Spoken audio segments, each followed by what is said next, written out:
dikarenakan daerah Hadramaut yang merupakan tempat tinggal kaum Samud adalah pegunungan, sesuai dengan firman Allah SWT dalam Al-Quran Surat Al-Fajr ayat 9. Dan, terhadap kaum Samud yang memotong batu-batu besar di lembah, Qs Al-Fajr ayat 9. Perjalanan dakwah Nabi Saleh. Kaum Samud yang menjadi target dakwah dari Nabi Saleh AS adalah kaum yang menyambung hidup mereka melalui bercocok tanam, arsitektur, dan berternak. Kemampuan yang dimiliki kaum Samud di bidang arsitektur sangatlah mengagumkan. Mulai sekarang, mereka memahat bukit berbatu yang banyak ditemukan di Al-Hijr menjadi bangunan indah nan megah. Sedangkan pada hamparan tanah yang datar mereka membangun istana-istana.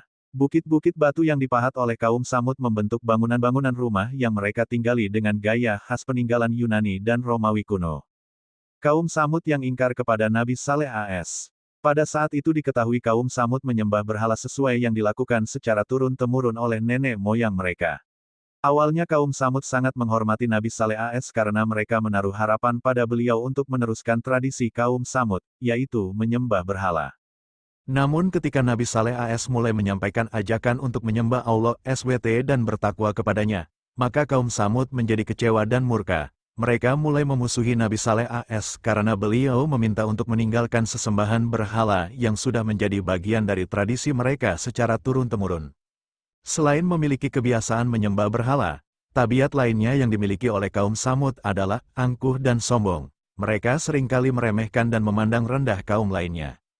Bahkan dalam kesehariannya mereka selalu berbuat maksiat seperti berzina dan mabuk-mabukan. Gaya hidup kaum Samud tersebut telah menyimpang jauh dari ajaran Allah SWT. Oleh karena alasan tersebutlah Allah SWT mengangkat Saleh menjadi nabi dan ditugaskan untuk berdakwah kepada kaum Samud, seperti yang difirmankan oleh Allah SWT dalam Al-Quran Surat Al-A'raf ayat 73.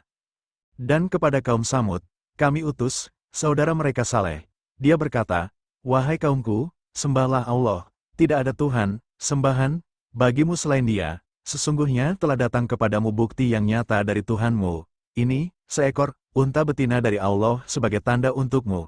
Biarkanlah ia makan di bumi Allah. Janganlah disakiti. Nanti akibatnya kamu akan mendapatkan siksaan yang pedih." Qs Al-A'raf ayat 73. Ketika Nabi Saleh AS mulai menyeru kepada kaum Samud tentang ajaran Tauhid untuk menyembah Allah SWT semata, maka kaum Samud terbelah menjadi dua kelompok yang saling bertentangan.